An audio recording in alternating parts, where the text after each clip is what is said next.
aspectos interesantes hoy. Hay unas notas que van a aparecer en su pantalla y algunas que yo voy a tener que ir complementando con el texto del estudio de la semana. Lo primero que quiero resaltar, solo para repetir y mencionar algo que ya hemos anunciado en varias oportunidades, es, ¿quién me recuerda cuál fue el primer parashá del libro de Éxodo? ¿Cuál es el primer parashá que vimos del libro de Éxodo? Shemot. Muy bien. ¿Por qué Shemot? Porque Shemot es Éxodo, pero ¿por qué Shemot? Porque son nombres. Bueno, es lo que significa Shemot, nombres. Pero ¿por qué Shemot? Es la primera palabra. Porque la primer parashá de cada libro siempre será el nombre del respectivo estudio que vamos a hacer. Es decir, Bereshit es la primera parashá de Génesis, de Bereshit.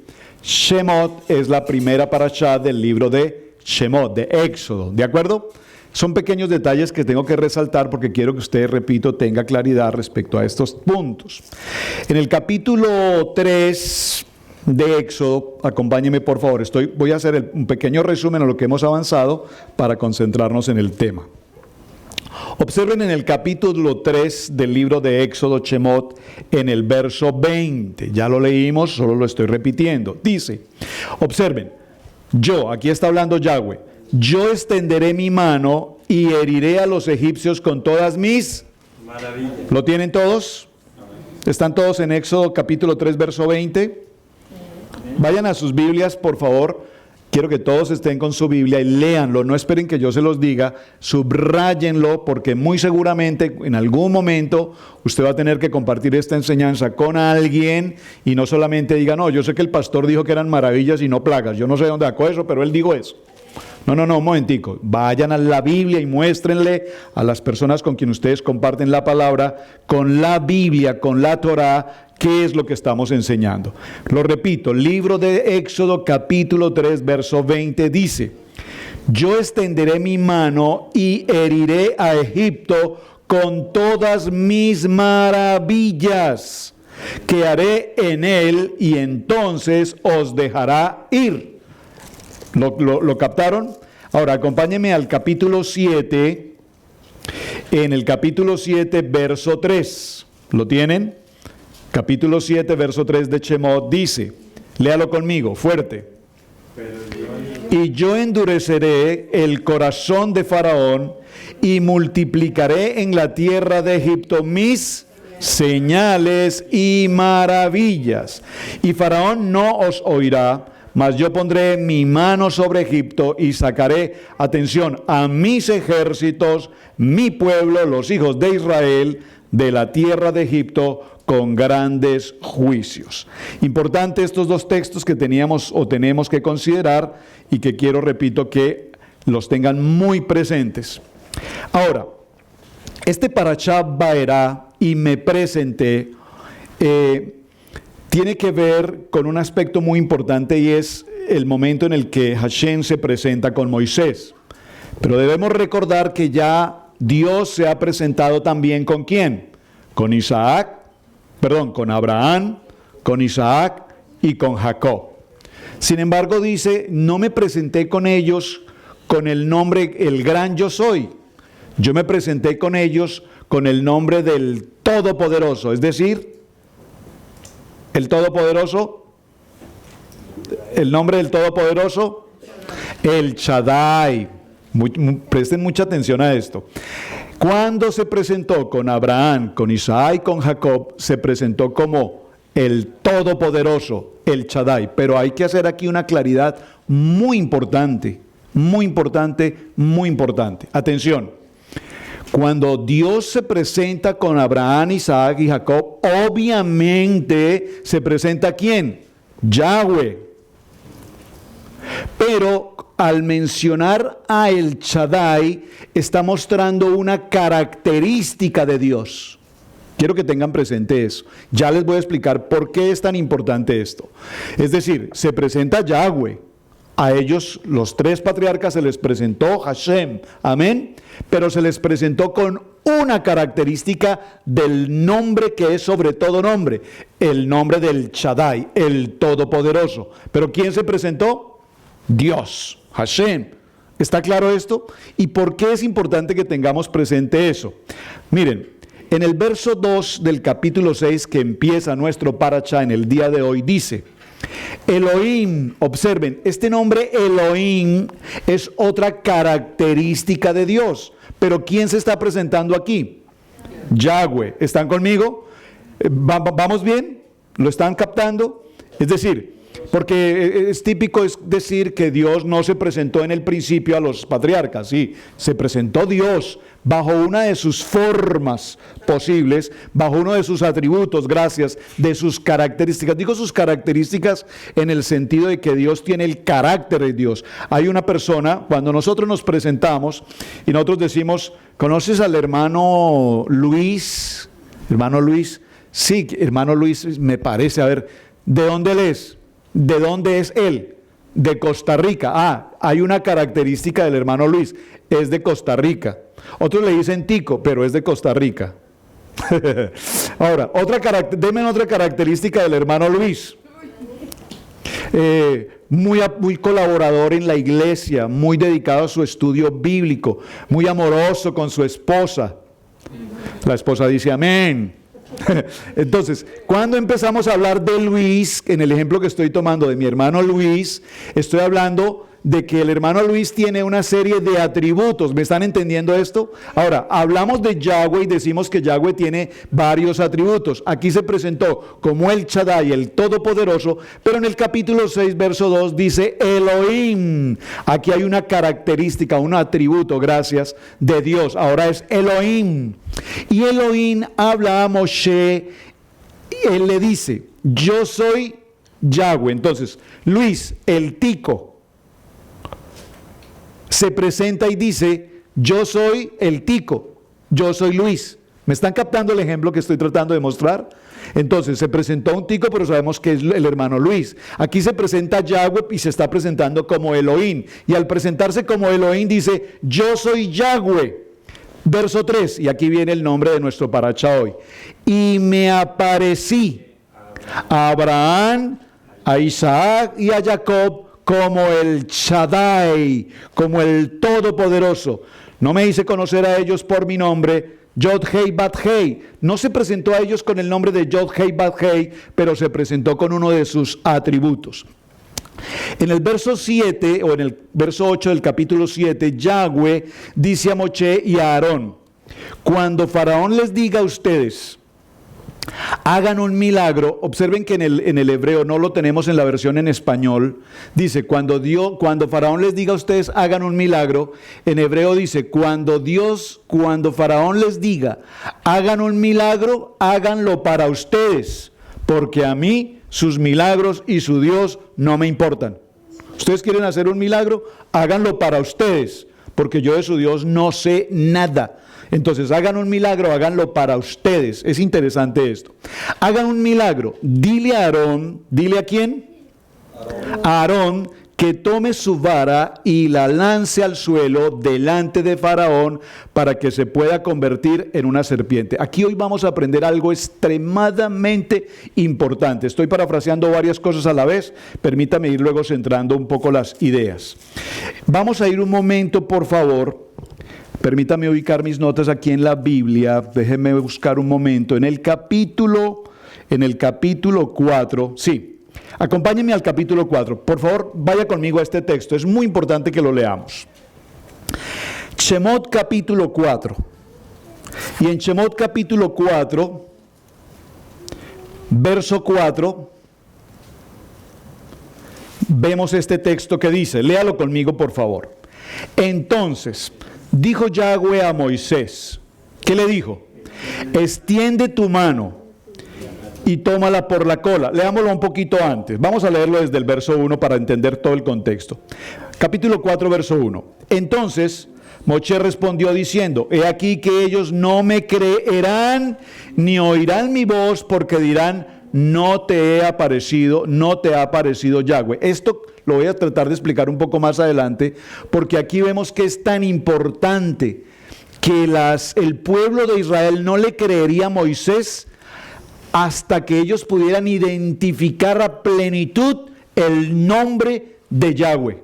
El nombre, digan conmigo, el nombre. Yo voy a procurar que en esta primera parte de la enseñanza entendamos por qué es tan importante el nombre y por qué aquí en el Parashat Vaerá Dios entrega su nombre, Yod Hei Bat Hei, y no se presentó a Moisés ni como Elohim ni como el Shaddai, sino con el nombre del gran yo soy. Amén. Ahora, verso 2. Y Yahweh dijo: ¿qué es eso que tienes en tu mano? Y él respondió: una vara. El Padre Eterno le dice: échala en tierra. Y él la echó en tierra y se hizo serpiente, culebra. Y Moisés huía de ella. Esto tiene que ser terrible. Yo no me imagino en este punto, voy a especular un poco este punto. Yo no me imagino aquí si Moisés huyó al ver la serpiente, si era una serpiente grande, inmensa, una boa, una cobra, una cosa de esas terribles. Yo no sé si Moisés al momento de verla le causó tanto pánico que dice que huyó inmediatamente de ella.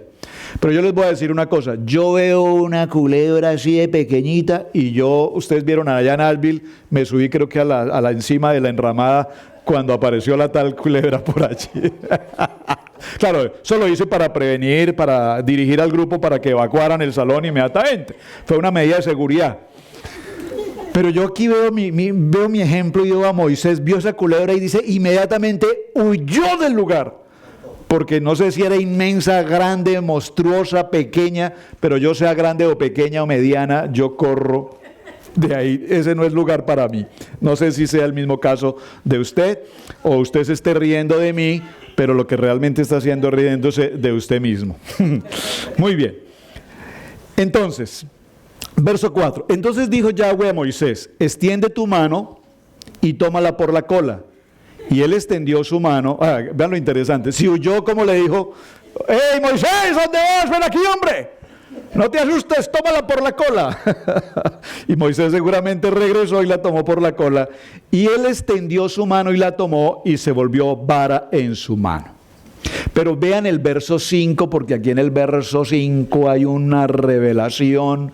Aquí hay un secreto poderoso que es el que vamos a definir hoy. En el verso 5 dice: por esto creerán que te ha aparecido Yahweh. Por favor, pausemos aquí, dice la pastora, pausemos aquí. Esto tenemos que pasarlo despacio. ¿Captaron el mensaje? Señor, si yo me presento frente al pueblo de Israel, que ya Él dijo que es mi primogénito, este es mi pueblo escogido, mi primogénito, si yo me presento frente a ellos, no me van a creer. Y si yo les digo que el gran yo soy me envió, no me van a creer, porque son un pueblo ¿qué? Duro, un pueblo incrédulo. Recuerden que este pueblo de Israel que nosotros estamos mencionando, que son los hijos de Jacob, de Israel, las 12 tribus, estos aquí son totalmente asimilados. Estos perdieron todo el contexto, todo el principio de la palabra que Jacob, Abraham, Isaac les enseñó. Aquí estos están pensando, pasaron 100 años en Egipto viviendo como reyes, con comodidades. Tengo que retomar cosas, por favor, perdónenme, si pierdo el hilo me conectan de nuevo, no lo pierdan ustedes.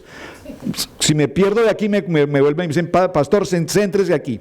Observen, porque esto tiene que ver con nosotros. Cuando el pueblo de Israel, las 12 tribus, llegaron a Egipto, 70 familias, ¿vamos bien? 70 familias, porque eran las familias de Jacob. La familia de Jacob son 70 personas, 70 familias. Pero atención, 70 personas, pero atención. Cuando ellos llegaron a Egipto, ¿llegaron para qué? Para sobrevivir a las circunstancias de escasez que había en Egipto y en todos los alrededores. Pero dice el texto bíblico que ellos llegaron para vivir en tierra extranjera de manera... Gracias, hermana Pili. De manera temporal. Yo les pregunto, ¿cuántos de ustedes vinieron a América a vivir de manera temporal? Presten mucha atención y atención con sus respuestas porque el Señor les demanda lo que acaban de decir. Muy importante, escuchen esto. Claro, muchos de nosotros hoy tenemos un pie en este país y el otro pie en nuestros respectivos países.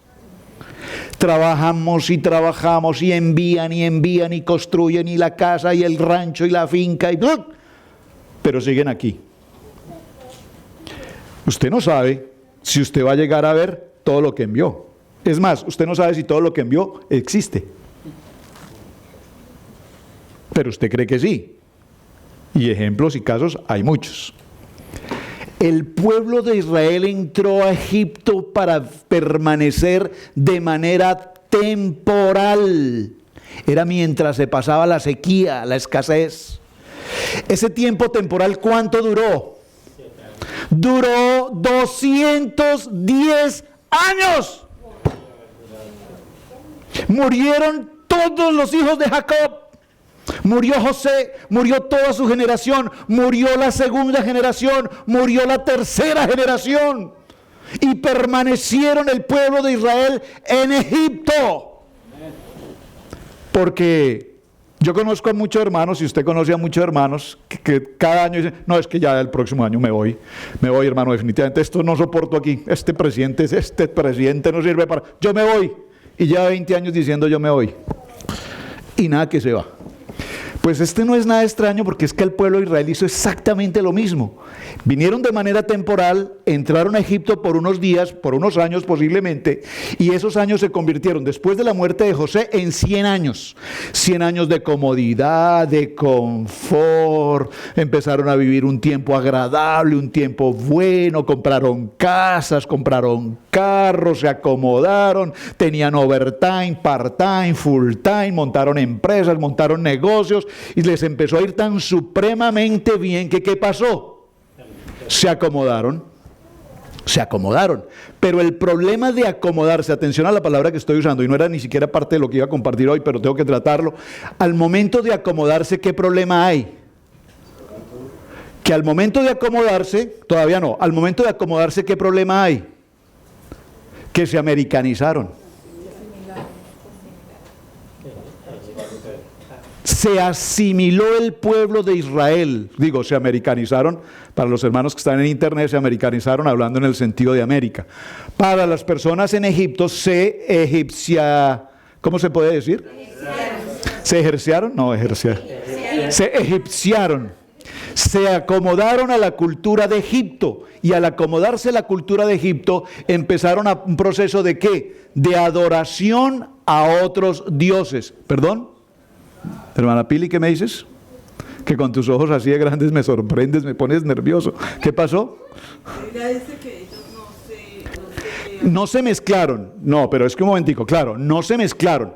Ese pueblo de Israel, gracias por la corrección o la intervención, no se mezclaron en el sentido de que no se dieron en casamiento con los egipcios. Se conservaban como pueblo, pero ¿qué pasa? Que perdieron el Shabbat. Y si perdieron el Shabbat, ya no hay nada más que hacer. Con el hecho de que perdieron el Shabbat, se asimilaron al mundo. Independiente de que no se casaran con los egipcios, solamente conservaran el linaje de casarse entre ellos, entonces perdieron el Shabbat, y al perder el Shabbat ya no hay nada que hacer, ya perdieron la conexión con el Padre. Es a lo que quiero llegar. La pregunta del millón es, ¿por qué entonces Dios, que toma al pueblo del pueblo de Israel como su primogénito, permite que después de 100 años de comodidad y de estabilidad y de confort, ahora pasen a una condición de esclavitud? Y dice la Biblia, estoy repitiendo algo que ya enseñamos la semana anterior, que entró un faraón que no tenía ni la menor idea quién era José, ni quién era el pueblo de Israel. Lo único que vio era que era un pueblo que crecía y se multiplicaba y se aumentaba, y sintió temor de que se convirtieran en sus enemigos, y ordenó matar a los niños, y ordenó todo este proceso que ya lo vimos. Hasta aquí vemos entonces que cuando Moshe se presenta frente al pueblo de Israel y cuenta todo lo que pasó con la zarza ardiente, se encuentra con su hermano Aarón, es un encuentro extraordinario porque Dios le habla a Moshe, pero Dios también le habla a Aarón, y les dicen, se cruzan en el desierto desierto y van a sacar al pueblo de la esclavitud. Toda esta historia ya la estudiamos. Ahora, prueba número 1 para establecer que Dios habló con Moisés, la vara. Diga conmigo, la vara. Esta vara aquí es una tipología extraordinariamente importante, porque la vara tiene un valor, es el valor mesiánico de la escritura, es decir, Yeshua HaMashiach está representado aquí. Amén. Esa vara es Yahweh a través de Mesías, de Yeshua representado aquí, la vara de la autoridad, la vara de la redención, muy importante. Pero observen, nuevamente repito esto y espero que me hayan captado el mensaje. Para el pueblo de Israel, en el capítulo 4 que acabamos de leer, verso 5, ¿están conmigo en el verso 5? Por esto creerán que se ha aparecido Yahweh, el Dios de tus padres, Abraham, Isaac y Jacob, el Dios de los patriarcas. Por esto creerán. Es decir, ¿sabe usted, mi amado hermano, que hubo 2 momentos en que Aarón colocó la vara? ¿Cuáles fueron? Bueno, no, ese ya es cuando actúa con la vara. Vayan al capítulo 7. Vayamos al capítulo 7 de una vez. Me refiero en cuanto a que se convirtió en serpiente. Se convirtió serpiente en 2 ocasiones. Ya lo vamos a ver. Entonces, en el capítulo 4 la primera vez, ¿de acuerdo? Y vaya conmigo al capítulo 7, verso 8. Capítulo 7, verso 8. ¿Lo tienen? Y observen, por favor, presten mucha atención a la lectura. Yo me estoy tomando el tiempo, hermanos. Puede que no avance mucho, pero es que yo necesito que cuando leamos, cuando hagamos lectura, tengamos comprensión de lectura. Porque si leemos por leer sin entender, estamos perdiendo el tiempo. Prefiero ir lento, pero prefiero que entendamos lo que estamos leyendo. Amén. Capítulo 7 de Shemot, verso 8. Léalo conmigo, por favor. Dice: habló Yahweh a Moshe y a Aarón diciendo: si Faraón os respondiere diciendo, mostrad milagro, dirás a Aarón: toma tu vara y échala delante de Faraón para que se haga culebra.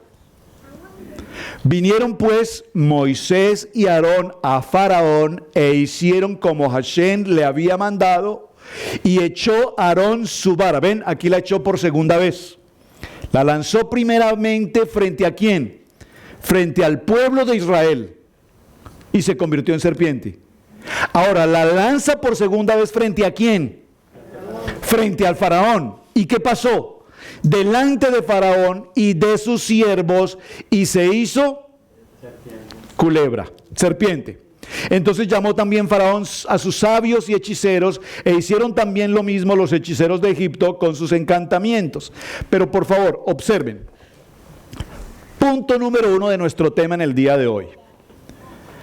Hay 2 diferentes tipos de serpiente en este lugar.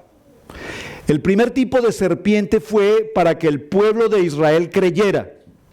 Es decir, se estaba produciendo un milagro frente a sus ojos. Una vara se convierte en serpiente. Luego Moshe la toma por la cola e inmediatamente retorna a su posición normal. Se convierte en una vara. El pueblo de Israel, al ver esto, saben que es un milagro y dicen: ciertamente Hashem se ha presentado con Moisés y con Aarón. ¿Lo captaron? Pero en la segunda ocasión la vara se convierte en serpiente, y aquí la palabra serpiente, que nos tradujeron en español serpiente o culebra, no es la serpiente que vieron los israelitas, sino que aquí frente a Faraón lo que se convirtió fue en un monstruo impresionantemente grande llamado dragón. Se convirtió en un dragón. Para poder aclarar este tema tenemos que entrar en un estudio poderoso por Apocalipsis, por Ezequiel. Voy a tratar de entrar un poquito por allí, pero lo que quiero que tengamos presente es esto. Atención. En el río Nilo, ustedes saben que los egipcios eran idólatras ¿de qué? De todo tipo de animales. ¿De acuerdo? Ellos tenían Dios de fertilidad, el Dios de la reencarnación, el Dios de las sanidades, el Dios de las cosechas, el Dios de los vientos. Pero su gran Dios, ¿quién era? El gran Dios de los egipcios era ¿quién? El sol, el Dios Ra, el sol. Pero también tenían un gran Dios que era ¿quién? El río Nilo era un gran Dios. Atención, en el río Nilo se habitaba una serpiente extremadamente gigante. Extremadamente gigante. El pueblo egipcio temía poderosamente al dios Nilo, porque en el interior de sus aguas, en la profundidad, saben que el río Nilo es muy profundo, en la profundidad de las aguas del río Nilo había la presencia de una serpiente gigante que es un dragón. Realmente las palabras hebreas para estos dos contextos, no sé si sea importante mencionarlas, pero simplemente la palabra Nahash es la que habla de una serpiente como tal, y la palabra Tanijin es la que habla de un dragón. Cuando leemos en hebreo nos dice Nahash para una serpiente normal y Tanijin para un gran dragón. ¿Ven? En el hebreo el contexto cambia. ¿Por qué es importante esto, Dios? Ayúdame. ¿Por qué es tan importante esto? Porque cuando Faraón vio el dragón que brotó de la vara de Aarón, el dragón y sus sabios, sus magos, sus hechiceros sintieron pánico, porque ellos sabían que ese dragón estaba representando a ese ser que habitaba en el río Nilo y a lo cual todo Egipto le tenía temor, porque era un ser de muerte, era un ser que determinaba el fin de un imperio. Lo que Dios le muestra al faraón con esta vara que se convierte en dragón, le está diciendo al faraón en ese momento: ahora tu reinado va a terminar, porque ha llegado el tiempo del caos para Egipto. ¿Me captaron esto? Si nosotros lo leemos normal en nuestra versión en español, pues sí, se le presentó una serpiente y el faraón dijo: no, pues eso no me afecta para nada, y los magos hicieron algo parecido. Entonces, ¿qué vemos allí? Uno dice: pero ¿cómo los magos, viendo el video que estábamos observando esta mañana en la presentación, en el mensaje, en el documental que presentamos, si ustedes notaron, el narrador dijo: y los magos tenían el mismo poder que la vara de Aarón. Y eso es incorrecto, absolutamente incorrecto. Permítame tomar ese tema. Yo sé que todos tenemos una inquietud en nuestro corazón. ¿Cómo es que los magos del rey, o los sabios también como los llaman, pudieron lograr establecer serpientes? ¿Cómo lograron hacer eso?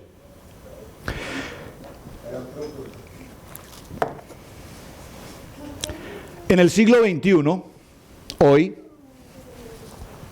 un mago da sus palabras, yo no sé cómo se llamarán sus palabras, tátara, caracatátara, ¿y qué sale? ¡Un conejo! ¿Ven el conejo? ¿Lo ven? Digan sí, lo veo. Pero se los voy a hacer un poco mejor. Mi varita, una paloma. ¿Ven la paloma? ¿Me están entendiendo el ejemplo? En la versión que nosotros tenemos, lo que se nos está diciendo es que estos magos hacían ¿qué? Magia. Eran magos, ilusionistas. Baedlaam, la palabra, Baedlaam, ilusionistas. De tal manera que no es que tenían el poder, porque ese poder solo lo tiene Dios, sino que ellos tenían, digamos, la capacidad de ilusión óptica. Usted se imagina, miren hermanos, para enseñar un poquito y comprender esto, yo me tomé esta semana el tiempo de ver escenas como estas. Ustedes han notado cómo en internet nos colocan con frecuencia personas en muchos lugares en los Estados Unidos y en el mundo que repentinamente con un brazo se soportan de un brazo y están sentados en el aire. ¿Los han visto esos videos? Y una persona está aparentemente sostenida de una rama, un árbol, y permanece con las piernas cruzadas, y usted va y usted pasa la mano por un lado, por debajo, y están suspendidos en el aire. ¿Qué es eso?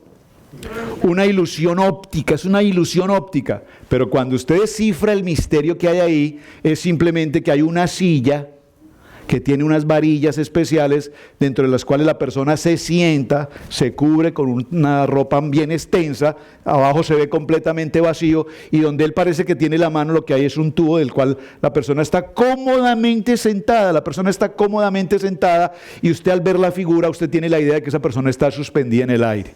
Cuando nosotros entendemos el truco o la magia o la ilusión óptica, entonces permítame que tome este ejemplo tan sencillo para poder explicar cómo estos magos no es que tuvieran el poder de Dios, sino que tenían el poder, la astucia de crear una ilusión óptica ante los seres humanos. ¿De acuerdo? Esto es muy importante, ¿por qué? Porque cuando lleguemos a nuestro cuadrito, gracias hermana Alicia por su cuadrito, no sabe cuánto me ayudó su cuadrito esta semana, de verdad, créame que me ayudó muchísimo. No encontré mis notas del año pasado por alguna razón, y cuando usted me envió la tarea, gloria a Dios, porque ahí estaba todo lo que necesitaba. Muchísimas gracias. Este cuadrito lo hicimos el año pasado. No me voy a detener ahí, pero solo quiero que tengamos presente. Dividimos las plagas. La Biblia nos menciona las plagas en 3 grupos. Grupo 1, grupo 2, grupo 3. En el primer grupo tenemos la sangre, las ranas y los piojos. En el segundo grupo tenemos las moscas, las pestes y la sarna. En el grupo 3 tenemos el granizo, las langostas y la oscuridad, y finalmente en la plaga o en la maravilla, me gusta más la palabra señal o maravilla, número 10, tenemos la muerte de los primogénitos. La tarea que ustedes deben hacer, si no la hicieron el año pasado, todavía tienen chance, es establecer qué pasó en la primera, en la cuarta y en la séptima, qué pasó en la segunda, en la 5 y en la octava, ¿qué pasó en la 3, en la 6 y en la 9? Y vamos a notar que en las primeras 3, la vara que actuó fue la vara de Aarón. En las segundas 3, la vara que obró fue la vara de Aarón y la vara de Moisés. Y en la tercera serie, la vara que oró fue únicamente la vara de Moisés. Y en la número 10, únicamente Dios fue el que actuó. ¿Ven lo interesante? En las primeras 3 se suceden a la orilla del río Nilo. Temprano en la mañana le dijo Dios a Moisés: Moisés, ve temprano a la mañana al río Nilo, y cuando el faraón salga del Nilo, adviértele, hoy inundaré el río. Bueno, no puedo decir inundar el río. Hoy el río Nilo será bañado en sangre. Hay una advertencia. En las 3 primeras, la 1, la 4 y la 7, Dios le dice a Moshe y a Aarón: vayan temprano al río. ¿Por qué le dice vayan temprano al río? Porque resulta que el faraón es un dios, comillas. Él se proclama un dios. Los dioses no hacen del cuerpo. Entonces, no hacen del cuerpo, no hacen sus necesidades. Él es un dios. En el faraón, en el palacio del faraón, dice un midrash, no hay baños. El faraón tenía que ir temprano en la mañana al río Nilo y hacía lo que tenía que hacer y regresaba. Supuestamente iba a bañarse, a cambiarse. Dios conoce esto y le dice a Moisés: vayan temprano al río, después de que salga del río, es decir, después de que haga sus necesidades, adviértanle que viene una maldad. No puede ser una maldad, porque Dios no es Dios de maldad. Viene una señal de Dios. En las 3 primeras, hermana Alicia las tiene, en las 3 primeras, ¿qué hay? Una advertencia grave, y es en el río Nilo en la mañana. En las siguientes 3 hay una advertencia mediana, y se sucede al mediodía. ¿Por qué al mediodía? ¿Por qué al mediodía? ¿Por qué las 3 siguientes, las ranas, las pestes y las langostas, se suceden al mediodía? ¿Por qué, hermano Camilo? Porque al mediodía, en el centro del mediodía, está ¿quién? El dios Ra, el sol. Entonces, Dios está atacando todos los puntos: en el agua con el faraón, al mediodía con el sol, y finalmente en la tercera no hay advertencia. En la tercera no hay advertencia, y en la tercera es en cualquier momento. Cuando Moshe viene y le dice: hoy, toma la vara, y se convierte en piojos. ¡Tú! toda la arena se convirtió en piojos. ¿Usted sabe qué es que la arena se convierta en piojos? Los millones de piojos. Ahora, la tercera característica aquí en las línea 3 es que son totalmente psicológicas. Miren, las primeras son de carácter de muerte. En la número 1, en la sangre, el río se contaminó, todas las especies del río murieron. Al morir todas las especies del río, ¿qué hubo? Hubo muerte, pestilencia, se perdió la casa, se perdió la pesca, se perdieron los negocios, se perdió la economía, la gente no podía tomar agua, la gente no podía comer su alimento natural, prepararse las sopitas, no habían aguas. Todo vino un tiempo de una pestilencia impresionante. Cuando viene el caso de las moscas igual, y cuando viene el tiempo del granizo, vamos a ver otra historia allí. Pero observen, el tema de los piojos, al contrario del de la sangre que afecta directamente la salud de las personas, el de los piojos no. O sea, ¿los piojos matan? Los piojos no matan. Pero producen infecciones. Claro, pero es asquiento. O sea, ¿saben por qué los egipcios se rasuran completamente la cabeza? Porque en ese tiempo las contaminaciones de piojos eran muy comunes. Entonces lo que ellos hacían es raparse completamente la cabeza para no tener piojos, para librarse de ese problema. Los piojos no matan, pero los piojos son asquerosos. El fastidio. Entonces aquí vemos que el daño es más de carácter emocional. ¿La sarna mata? La sarna no mata. Pero tener piel no, tener en la piel úlceras, llagas, sarna, pues por supuesto que es terrible. Y finalmente ¿la oscuridad mata? Pues no, la oscuridad no mata. Pero no hay nada más maluco que estar en oscuridad. ¿Cuándo estuvimos nosotros en oscuridad? Cuando no teníamos la luz. ¿Cuándo estábamos en oscuridad?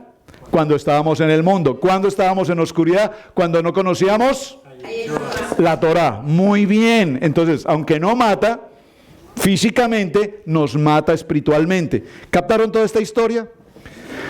¿Puedo empezar el tema de hoy? Pastora Pili, ¿tienen algunas notas ahí para si quieren que avancemos con las notas? ¿O sigo con mi tema? Sigamos con mi tema. Gracias.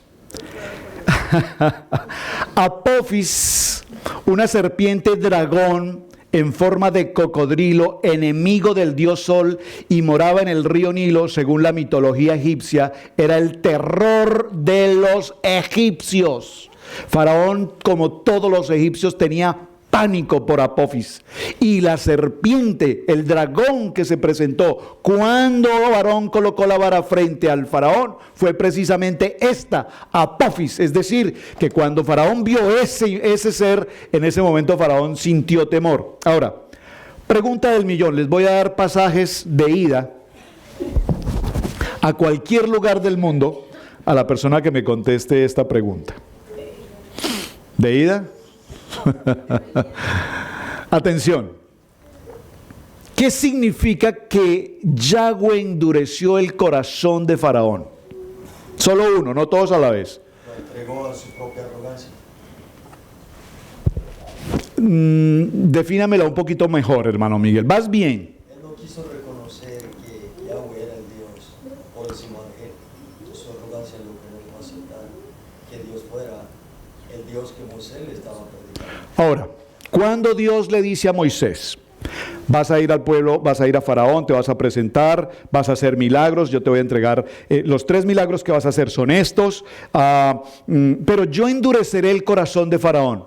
¿Qué es lo que le está diciendo? ¿Qué es lo que Yahweh le está diciendo a Moisés? Yo endureceré el corazón de Faraón. En realidad él no se lo endureció, ya lo tenía. Él usa el son Dios así por un propósito que tenía Dios con Faraón para que resistiera a... Dígamelo más fuerte. Para que resistiera. Muy bien, atención. Cuando nosotros entendemos endurecer el corazón, yo puedo decir, el corazón del hermano tal tiene un corazón duro. Pero aquí, cuando Dios dice, yo endureceré el corazón de Faraón, no está diciendo que lo vuelva malo, que lo vuelva contrario, que lo vuelva adverso. Lo que está diciendo es, voy a endurecer el corazón de Yahweh porque necesito, ay Dios, perdónenme, voy a endurecer el corazón de Faraón, gracias, voy a endurecer el corazón de Faraón porque necesito que Faraón resista las señales y maravillas que le voy a enviar. ¿Lo captaron? ¿Lo captaron? Mira, lo voy a repetir. Las señales y maravillas que Dios le está enviando a Faraón son tan terriblemente... quiero que entendamos esto. Dios no envía cosas terribles. Dios no envía cosas pestilentes. Dios no envía cosas de muerte. Dios no envía pobreza. Dios no envía miseria. Dios no envía enfermedad. ¿Estamos claros en eso? Dios que envía señales y maravillas, pero las señales y maravillas eran tan poderosas que Dios le dice a Moisés, yo endureceré el corazón de Faraón para que mis señales y maravillas que voy a hacer con Egipto, el Faraón las pueda resistir. Por lo tanto, evidentemente Faraón tenía control de su corazón y gracias hermano Miguel, él tenía una actitud arrogante que no permitía que doblegara su cabeza frente al Dios Todopoderoso. Pero atención, mis amados hermanos, porque si tenemos que buscar un mensaje hoy, una conclusión a este tema tan impresionante, no es que ese faraón sí es que terrible. ¿Cómo es posible que se levante en la mañana en su cama lleno de ranas y sapos? Se mete al baño y lleno de... no tenían baños, pero la ducha tampoco tenían, era en el río. Pero en la cocina, en la sala, en el comedor, por todas partes, sapos, ranas saltando y dejó sapos así grandotes. ¿Ustedes han visto eso? Cosas tan bueno, yo no sé, respeto, digo de pronto estoy diciendo algo mal. Hay algunos que les encanta coleccionarlos y tenerlos en casa. Son mascotas también, ¿no? Yo respeto sus gustos, no son los míos y los de la pastora menos, porque yo veo solo un batracio, esos por ahí me produce de todo. Y a veces ahí salen por ahí en la tierra, en mi sector se ven, por allá por su sector se escuchan muchos, ¿no? Toda la noche, fiesta de sapos, de batracios. Pero lo que quiero significar es, usted puede pensar por un momento, Dios no permita esto, solo quiero por favor dar un ejemplo, entiéndanme, que en algún momento se presente en una casa, no digo en su casa, en una casa llena de sapos y de ranas saltando por las camas, los comedores, las cocinas, los baños, el carro, la ropa, los closets. ¿Usted puede por un momento imaginar eso? Eso debe ser algo extremadamente espantoso, pero con todo y eso, Faraón seguía en su arrogancia. Solamente cuando las ranas, ¿qué dijo? Llamó a Moisés y le dijo, vea Moisés, vamos a hacer una cosa, quítame por favor todas estas ranitas que me incomodan un poco, me producen cierto fastidio, especialmente a mi esposa la incomodan, y les voy a permitir que salgan a adorar a su Dios, pero eso sí, no se me vayan a salir de los linderos de la tierra de Egipto. Y no se me lleva ni a los niños ni los animales. Y Moisés le dijo, ay Faraón, tú supieras, cuando nosotros salgamos a adorar, te va a ser muy incómodo porque nuestro sacrificio de adoración a nuestro Padre consiste en sacrificar corderos. Y yo sé que eso no te va a gustar mucho, Faraón. ¿Por qué? Porque los corderos para ellos, ¿qué eran? Otro Dios entre tantos dioses. Muy bien, en esta mitología, Apep o Apophis en griego, era una gigantesca serpiente también conocida como cocodrilo que habitaba en las aguas del río Nilo. La primera sustancia abstracta, el elemento caótico que contenía el potencial de la vida, simbolizado como el océano primordial que ocupa todo el universo. Este elemento del río Nilo era lo más terrible que se podía presentar en la vida del faraón. Ahora, permítame llegar a una palabra que quiero particularmente tratar aquí, en medio de toda esta historia que estamos desarrollando hoy. La expresión vara. ¿Qué dice la expresión vara? Autoridad. hemos visto la vara como autoridad, el cayado, el de protección, el de defensa, también el de arriar, si puede usar esa expresión, arriar, deme otra expresión de arriar con la vara. Dirigir, exacto, muy bien. Libro de Isaías, capítulo 11, verso 1, léalo conmigo, vaya a su Biblia por favor. En el libro de Isaías, en el capítulo 11, verso 1 dice, atención, qué importante lo que la vara nos está representando hoy. Isaías capítulo 11, verso 1, ¿lo tienen? Sí. Dice, saldrá una vara del tronco de Isaí y un vástago retoñará de sus raíces. ¿Lo tienen? Isaías capítulo 11, verso 1, saldrá una vara del tronco de Isaí y un vástago retoñará en sus raíces. ¿Qué es este vástago retoñará de sus raíces? Dígalo conmigo más fuerte. Yeshua HaMashiach. Es la vara, es del poder, es la autoridad, es Dios. Es decir, aquí podríamos decirlo como hemos utilizado esta expresión en muchas ocasiones, se produce una cristofanía, si puedo utilizar esa expresión que ya la hemos mencionado en otra ocasión. Ahora, miren lo interesante. Ezequiel capítulo 29, verso 3. Si pueden llegar a Ezequiel, o lo leo. ¿Quieren llegar a Ezequiel todos a la vez?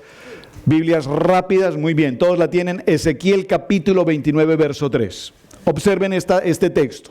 Dice, habla y di, así ha dicho Yahweh el Señor. He aquí yo estoy contra ti, Faraón, rey de Egipto, el gran... ¿Alguien está recibiendo una palabra hoy? ¿Alguien está entendiendo este estudio hoy? Claro que sí, hermana, con muchísimo gusto. Ezequiel capítulo 29, verso 3. Busque la hermana Alicia, por favor, subraye este texto, porque aquí nos está hablando Dios diciendo, ¿quién es Faraón? Dios.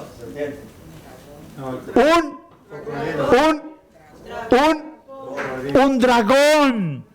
Muy importante, porque aquí Dios nos está aclarando y nos está mostrando con total claridad quién es Faraón, quién es el Faraón de Egipto. Dice, habla y di, así ha dicho Yahweh el Señor, he aquí yo estoy contra ti, Faraón, rey de Egipto, el gran dragón que yace en medio de sus ríos, el cual dijo, mío es el Nilo, pues yo lo hice.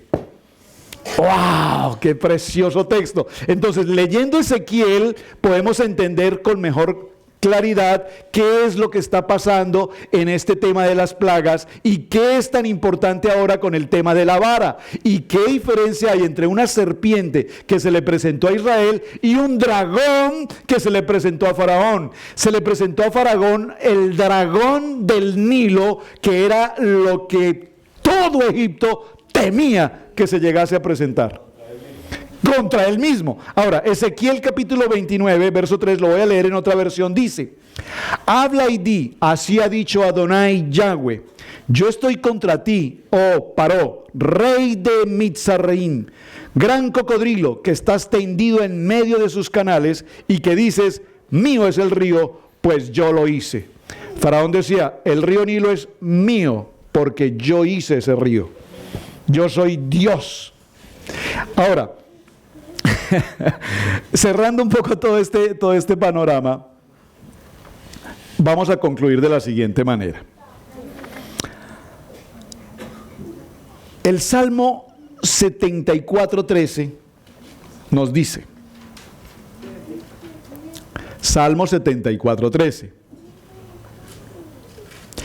dividiste el mar con tu poder, quebrantaste cabezas de monstruos en las aguas. ¿Están conmigo? Magullaste las cabezas del Leviatán. ¿Ha oído este nombre? ¿Quién es Leviatán? ¿Quién es Leviatán aquí? Satanás. ¿Quién es Leviatán en el texto que estamos considerando? ¿Quién? El Faraón. Muy bien, Egipto. magullaste la cabeza del Leviatán y lo diste por comida a los moradores del desierto. ¡Wow! Alguien diga amén. Entonces, para nosotros poder comprender un poco más en detalle toda esta historia que estamos desarrollando, lleguemos a las conclusiones de nuestro tema. Número 1. Las 10 plagas, estas 10 plagas que estamos mencionando, cada una de ellas, vemos que se originaron tanto en tierra, como en agua, como en el aire. Miren, un Midrash dice, ¿qué es el granizo? ¿Qué es granizo? Agua convertida en hielo, y nosotros conocemos el granizo. Pero el granizo de la séptima plaga no eran No era agua. ¿Cuál es la forma del granizo? No. ¿Perdón?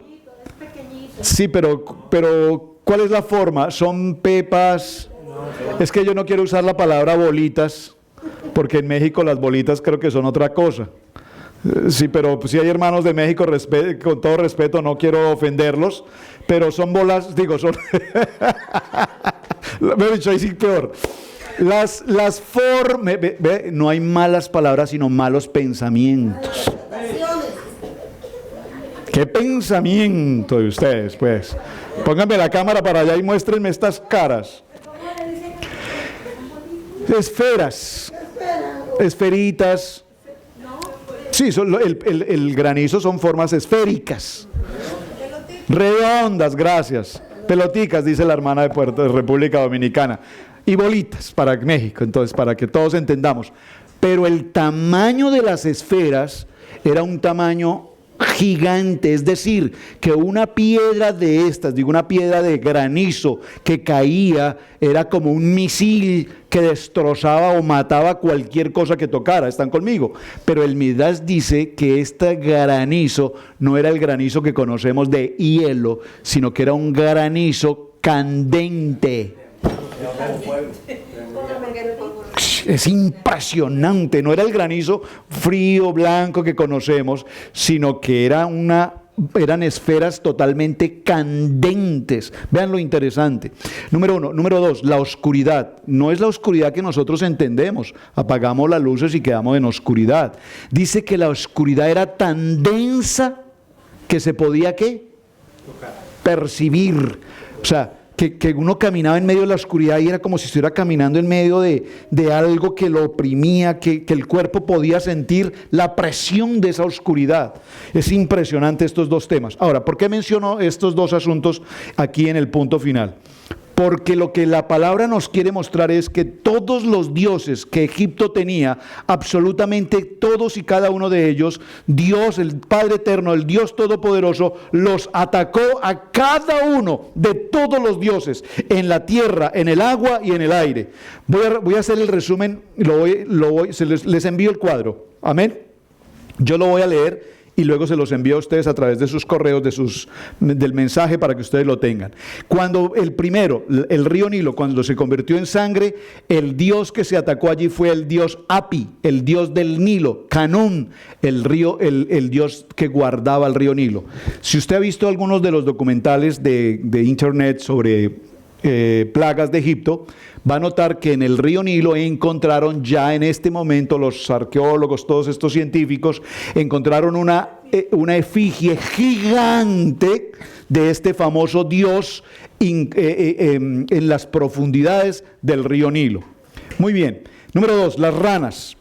Era la diosa Ek, la diosa en forma de rana. Tenía cuerpo de mujer y cara de rana. La diosa Api, dios del río Nilo. Los piojos atacaron a Geb, el dios de la tierra. ¿Por qué dice que cuando Moisés colocó la vara en la tierra se convirtieron en piojos? Porque allí estaba el dios Geb, el dios de la tierra. Las moscas. Ut-Achit, el dios en forma de mosca. Eran dioses que tenían forma humana y forma de mosca o de antrópodo, creo que es la palabra correcta. La peste y el ganado. el dios Pat, el dios de la fertilidad. Hathor, diosa en forma de vaca. Tenía cuerpo de cuerpo de res y cara de mujer. Úlceras. Shemech, diosa con poder para sanar. Séptimo, el granizo. Set, dios de las tormentas. Nut, diosa del cielo. Langostas. Isis, Serafis, protegía en Egipto de las langostas. El 9, que era ¿qué? Las tinieblas. El Rad, dios del sol. Toc, dios de la luna. Y finalmente la muerte de los primogénitos, Faraón y sus primogénitos considerados como deidad. Cerremos entonces toda esta historia para concluir en algo. Nosotros decimos, estos egipcios, ¿qué cantidad de dioses y de idolatría tenían? O puede que ser que tengan aún hoy. Mi pregunta es, ¿qué idolatría o qué dioses tenemos o tienen hoy en su corazón? Porque nosotros hablamos de que el corazón de Faraón se endureció. La pregunta es, ¿y nuestro corazón cómo está? ¿Está nuestro corazón endurecido para la palabra? ¿Por qué? Vean el mensaje final de esta historia como enseñanza para el día de hoy. Cuando nosotros, atención a esto, hermanos, cuando nosotros entramos en una actitud de molestia con Dios y nuestro corazón se endurece, nos enfriamos completamente en la palabra. ¿Has pasado por ahí? Hemos pasado por ahí. La diferencia entre ustedes y nosotros como pastores es que ustedes se dan el lujo, comillas, de no venir a una reunión. Usted dice, ay, estoy cansado, me duele la cabeza, hoy es el final del mundial, tengo que ir a hacer compras. Usted puede tener cualquier razón posible, Moisés tuvo 5 excusas. 5. ¿Qué es el número 5? Significa gracia. En esas 5 excusas, Moisés se presentó con el Padre Eterno y le dijo, no puedo hablar, es que esto no me van a creer, ¿qué digo? Y dio 5 excusas. El faraón, el Padre Eterno le endurece el corazón para que resista toda esta circunstancia que ha de venir. Pero para mostrarle que por encima de todos estos 10 dioses que él tenía, hay un único, absoluto, suficiente Dios, que es nuestro poderoso Yeshua HaMashiach. ¿Están conmigo? ¿Qué tiene de importante el número 10? Alguien que me diga, ¿por qué el número 10? El 10 es un número perfecto. Este número 10 para nosotros tiene importancia fundamental porque nos habla también de ¿qué? De 10 mandamientos. ¿Recuerdan? En 10 ocasiones dijo Dios, en Bereshit capítulo 1, en 10 ocasiones dijo Dios. En el monte Sinaí, en el monte Horeb, donde Moisés pastoreaba las ovejas de su suegro Yitro, en el monte Horeb, en el monte Sinaí, allí en ese lugar se cumplió en Éxodo capítulo 20 la entrega de ¿qué? De los mandamientos, de los misbot, de las ordenanzas. ¿De acuerdo? ¿Qué otra representación tiene el número 10? ¿Qué otras representaciones se encuentran ustedes con el número 10? ¿Perdón? Muy bien. Las 10 tribus de Efraín, esparcidas. Lo interesante aquí es que estas 10 plagas atacan a todos los 10 dioses idolátricos de Egipto. Y estos 10 nos está representando, gracias a las 10 tribus, nos está representando los 10 mandamientos. ¿Qué quiero para cerrar en esta, la historia de los 10 leprosos? Gracias, hermana Pili, muy bien. Ahora, hermanos, ¿qué endurece nuestro corazón hoy con la palabra? Cuando nosotros parece que las cosas no funcionan como queremos que funcionen, cuando las cosas empiezan a salir mal, cuando las cosas salen mal por nuestra desobediencia, cuando las cosas salen mal porque no hacemos las cosas conforme al plan y al propósito de Dios, y las cosas empiezan a salir mal, nosotros empezamos a sentirnos incómodos con la palabra, incómodos con la congregación, incómodos con el pastor, y todo nos molesta. Y cuando todo nos molesta, nosotros no queremos saber nada de la vida de la iglesia y llegamos al punto incluso de apartarnos del propósito del llamamiento. ¿Están conmigo? Observen, cuando Faraón vio por primera vez en la vara de Aarón el monstruo marino, en ese momento tembló su corazón porque sabía que su reino estaba a punto de ser extinguido. Cada una de las siguientes maravillas que Dios le muestra, a mí en lo personal me impacta y me produce una tensión especial, que dice que entró una oscuridad total en Egipto, pero en Gosén, en la tierra de Gosén, había luz. ¿Por qué en la tierra de Gosén había luz? Usted puede imaginar, todo Carolina del Norte está a oscuras, pero en Cherryville hay luz. Porque en Gosén, que significa Mashiach, lugar de pastos, estaba la presencia del Padre Eterno. Amén. Pero a ver, perdóneme que me tome este minuto de más. Explíqueme, por favor, explíqueme cómo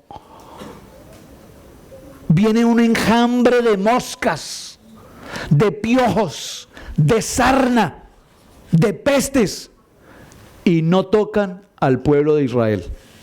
O sea, perdónenme hacer esta escena un poco fuerte. Dios Todopoderoso reúne a todas las moscas y les dice: vayan, solo ataquen a los de ADN egipcio, a los de ADN israelita no los toquen. Y las moscas llegan, este es egipcio, y los atacan. ¿Me están comprendiendo un poco lo que les quiero significar? ¿Cómo es que Dios hace? Bueno, es Dios, pero ¿cómo Dios hace que todas estas maravillas afectan al pueblo egipcio, pero no tocan ni al ganado, ni a los hombres, ni a las mujeres, ni a los niños, ni al pueblo, en ninguna manera, al pueblo de Israel? Mientras el río Nilo estaba contaminado, los pozos de agua de Gosén eran agua cristalina y pura. Mientras Egipto entra en oscuridad, en Gosén había luz. Mientras los ganados de los egipcios mueren, los ganados del pueblo de Israel se conservan. Mientras todo el pueblo de Egipto está lleno de úlceras, de gangrenas y de todo tipo de pestes y de sarnas, el pueblo de Israel está completamente sano. Dígalo conmigo: aquí vemos las maravillas y las señales del Dios Todopoderoso. Porque las señales y las maravillas del Dios eterno son para nosotros, ¿quiénes? El pueblo escogido, llamados a ser. No es para aquel que está en el mundo, que está participando del mundo, porque nosotros somos o tenemos que ser la diferencia. La diferencia no nos hace porque nos reunamos en este día, en esta casa. La diferencia se hace porque yo tengo una relación íntima, personal con el Padre Eterno, Dios Todopoderoso. Hablando de relación y personal íntima con Dios, no puedo entrar allá en esto, pero déjenme decirles, hermanos, ¿por qué Moshe logró ser ese líder y pasa a convertirse en ese líder? ¿Y por qué Aarón pasa a convertirse en ese gran profeta de parte de Dios? Porque su nivel, su intimidad, su comunicación con el Padre era una comunicación abierta 24 horas, en un tiempo de oración, en un tiempo permanente de estar adorando al Rey. Yo pregunto, y cerremos en este punto: ¿cuánto tiempo tú le estás dedicando día a día a un momento de oración? ¿Cuánto tiempo? ¿Cuántos de ustedes hoy todavía en su vehículo, cuando van a sus trabajos o a cualquier lugar a donde se dirijan, lo que escuchan en sus vehículos es música del mundo o cualquier cosa que contamina? ¿Cuántos de ustedes ven a sus hijos hoy conectados a través de las redes, en internet, haciendo las cosas del mundo, participando del mundo, y no los llamamos a un orden? Y esto va para mí también, no crean que estoy hablando por ustedes, estoy hablando por mí. Tenemos que poner orden en nuestras casas. ¿Para qué? Para que la bendición, las señales y las maravillas nos cubran de todo mal. Mientras que en el mundo haya aflicción, mientras que en el mundo haya situación, no importa, porque nosotros los hijos de Dios, dígalo conmigo, vivimos en Gosén. Y si yo estoy en Gosén, disfrutaré de las maravillas. Ninguna enfermedad, ninguna peste, ninguna ruina, ninguna miseria, ninguna circunstancia del mundo nos podrá tocar, porque dígalo conmigo, la sangre del Cordero está puesta en los dinteles de mi casa, y el ángel de la muerte no entrará en mi hogar. En la parashá de hoy solo debíamos ver 7 plagas. En el parashá siguiente veremos las 3 plagas finales. Pero yo quiero pedirles algo para la siguiente semana. Durante la semana lo estaremos estudiando, pero por favor lea. Esta semana yo les decía en los programas a los hermanos, y ha sido un resultado maravilloso. Tenemos que volver al cuaderno y al lápiz. Y yo puse un ejemplo que vino a mi corazón y me toca tan profundo mi corazón. Yo recuerdo a mi edad de 9 años, 8, 7 años, ese niño tan lindo, tan precioso, que siempre ha sido.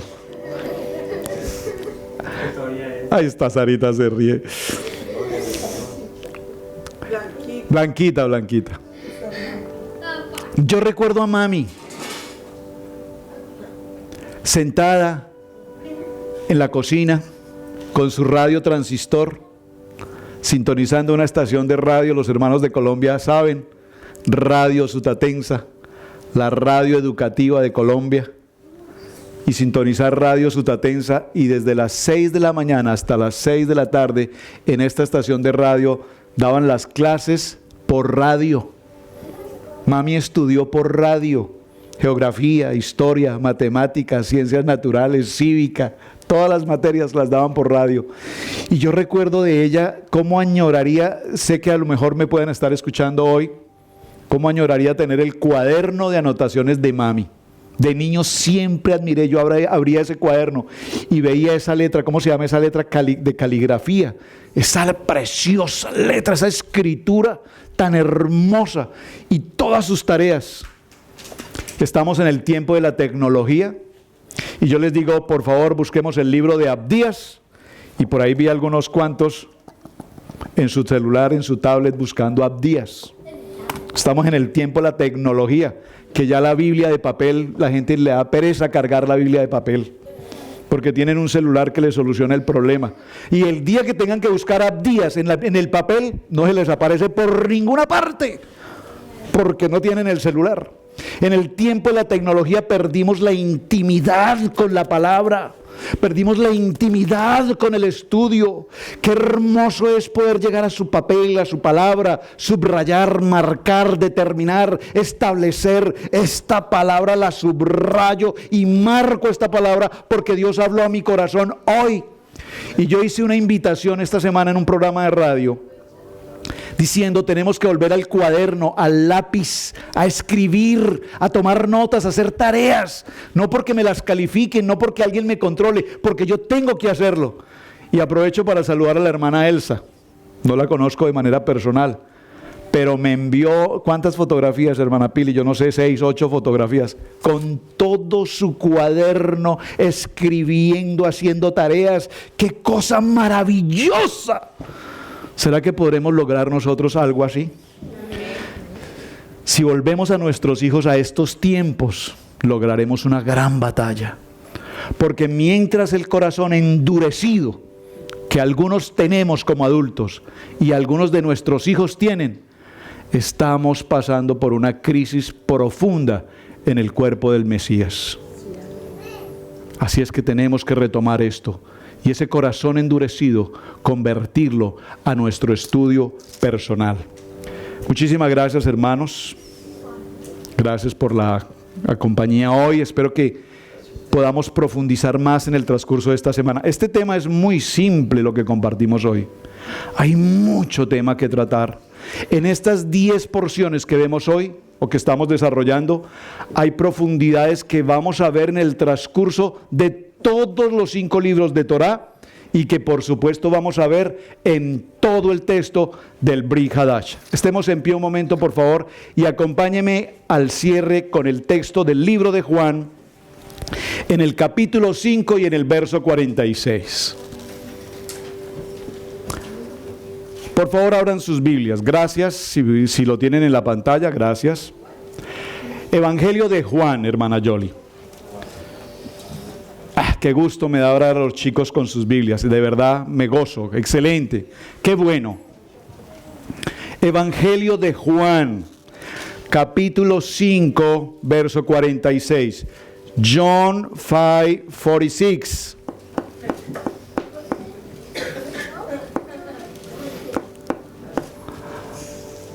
Amén. ¿Lo tienen todos? Léanlo conmigo, por favor. Juan 5, 46, 47 dice: porque si creyeres a Moshe, me creerías a mí, porque de mí escribió él, pero si no creéis en sus escritos, ¿cómo creeréis en mis palabras? Y Apocalipsis 21, 12 dice, ¿quieren buscarlo? Apocalipsis 21, 12. Tenía un muro grande y alto con 12 puertas, y en las puertas 12 ángeles, y en ellas había nombres escritos, que son los de las 12 tribus de los hijos de Israel. Apocalipsis capítulo 21, verso 12. ¿Por qué cierro con estos 2 textos? Porque cerrando esta historia que estamos viendo de Faraón, vamos a comprender ahora qué son estos 12 nombres que representan a las 12 tribus de los hijos de Israel. Tenemos que saber que ese pueblo de Israel sucumbió en medio de una esclavitud por una circunstancia de desobediencia y de idolatría, pero que en todo el proceso de Shemot veremos la redención del pueblo de Israel y Yeshua a partir de lo que viene a continuación, que va a ser precisamente el tiempo de Pesá, la sangre, el sacrificio y el cordero, para que nosotros seamos completamente redimidos de nuestra situación de pecado. Amén, amén y amén. Pastora Pili, muchas gracias. Hermanos en Colombia, muchas gracias. Para quienes nos acompañaron hoy en la transmisión, muchísimas gracias. Shalom y bendiciones.